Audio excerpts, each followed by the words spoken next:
Kings 11 Punjab के owners के बीच झगड़ा हो गया है और प्रीति जिंटा चंडीगढ़ हाई कोर्ट पहुंच गई है एक कंप्लेंट लेकर। नहीं, इस बार नेस वाडिया ने नहीं छेड़ा है, लेकिन इस बार झगड़ा कुछ और है।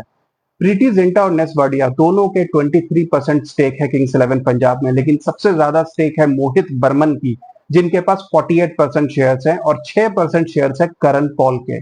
मोहित बर्मन अपने 48% शेयर्स में से 11% शेयर एक यूएस बेस्ड कंपनी को बेचना चाहती है जिनका नाम है टोमालेस बे कैपिटल।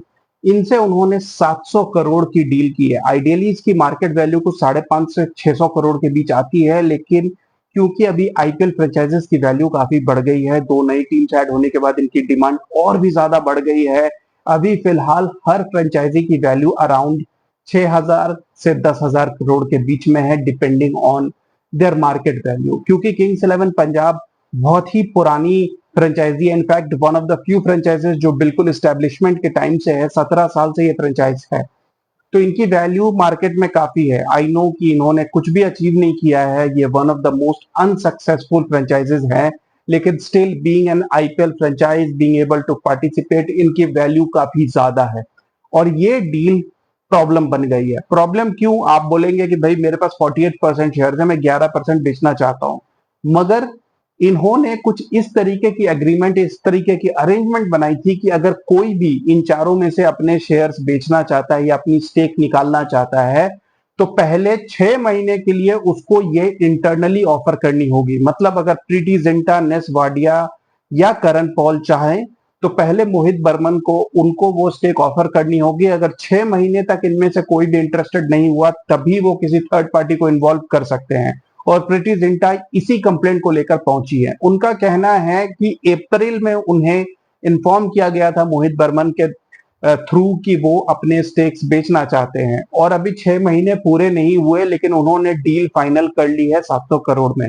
हालांकि मोहित बर्मन ने कहा है कि अब उन्होंने इस डील को होल्ड पे डाल दिया है, कैंसिल कर दिया है, लेकिन उनको किसी तरफ से कोई रिस्पॉन्स नहीं आया था, इस वजह से वो डील को लेके आगे बातचीत कर रहे थे। प्रीति जिंटा का कहना है कि वो इस चीज को लेकर इंटरनली डिस्कस कर रही है, शायद वो खुद पूरे के पूरे 11% ले ले, अदरवाइज वो बाकी ओनर के साथ मिलकर कुछ डिस्कशन करे, कोई 5%, कोई 3% ऐसे करके ले ले। लेकिन प्रीति जिंटा का कहना है कि उन्हें जब तक ये पूरा टाइम पीरियड कंप्लीट होने तक का टाइम ना दिया जाए, तब तक मोहित बर्मन के पास अथॉरिटी नहीं है कि वो अपने शेयर्स मार्केट में बेच सके। अब ये झगड़ा इतना बढ़ चुका है कि प्रीति जिंटा कोर्ट पहुंच गई है।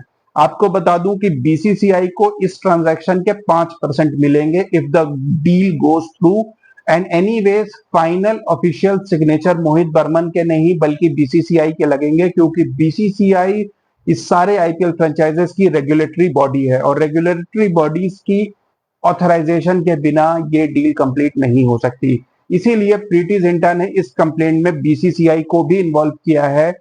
बीसीसीआई फिलहाल इस मामले में चुप है, क्योंकि वो चाहते हैं कि ओनर्स इंटरनली इस मामले को सुलझा लें, लेकिन कोर्ट तक जाने का मतलब है कि ओनर्स एक पेज पे नहीं है। ये फ्रेंचाइजी वैसे ही एक अनसक्सेसफुल फ्रेंचाइजी है, इसमें कुछ ना कुछ मसले होते ही रहते हैं। आपको ये भी बता दूं कि अभी जब आईपीएल की मीटिंग हुई थी मेगा ऑक्शन से रिलेटेड, तो वहां भी नेस वाडिया और शाहरुख खान के बीच एक जबरदस्त झगड़ा हुआ था, जहां नेस वाडिया ये प्रपोज कर रहे थे कि कोई भी रिटेंशन नहीं होनी चाहिए, जबकि शाहरुख खान, जिनकी टीम अभी जीती है, वो इस फेवर में थे कि उनकी मतलब रिटेंशन 6 से 8 प्लेयर्स की डेफिनेटली होनी चाहिए। अब इस तरीके के झगड़े होते रहते हैं। नेस वाडिया ने कुछ सालों पहले प्रीति जिंटा को छेड़ भी दिया था, शायद हाथ पकड़ लिया था, उस चीज को भी लेकर प्रीति जिंटा कोर्ट तक गई थी, और इस बार फिर से प्रीति जिंटा कोर्ट में गई हैं।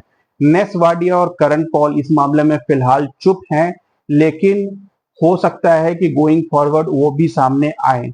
अब इस फ्रेंचाइजी का आगे क्या होता है ये कहना मुश्किल है, लेकिन डेफिनेटली एक अनसक्सेसफुल फ्रेंचाइजी के बीच इंटरनली कुछ ना कुछ मसले चल ही रहे होते हैं।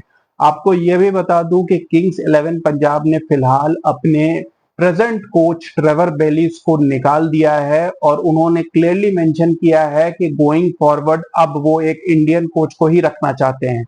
बातचीत ये भी हुई है कि वसीम जाफर, जो कुछ सालों पहले भी पंजाब किंग्स के मैनेजमेंट के साथ एसोसिएटेड थे एज बैटिंग कोच, उनसे बात हुई है कि वो वापस किंग्स 11 पंजाब को ज्वाइन कर लें और किंग्स 11 पंजाब मोस्ट प्रोबेबली इस फ्रेंचाइजी में अपने बहुत कम प्लेयर्स रिटेन करेगा, क्योंकि उनकी परफॉर्मेंस पिछले 3-4 साल से बहुत ही खराब रही है। शिखर धवन एक ऐसे प्लेयर हैं जो भी फिलहाल किंग्स 11 पंजाब में हैं और जिनकी एज अब उस तरीके की हो गई है कि उनको रिटेन करना मुश्किल है। तो देखना है कि किंग्स 11 पंजाब इवेंचुअली किन प्लेयर्स को रिटेन करती है, क्योंकि फिलहाल उनकी टीम में ऐसा कोई भी प्लेयर नहीं है जो रिटेन होने के लायक है। ये एक ऐसी फ्रेंचाइजी है जो शायद अपनी पूरी स्टैब्लिशमेंट फिर से बनाए। ये एक ऐसी फ्रेंचाइजी है जो कि 17 सालों में सिर्फ एक बार फाइनल और सिर्फ एक बार क्वालिफायर्स तक गई है। इनफैक्ट ये एक ऐसी फ्रेंचाइजी है जिनकी कोई फैन बेस तक नहीं है, स्टेबल फैन बेस की बात कर रहा हूँ।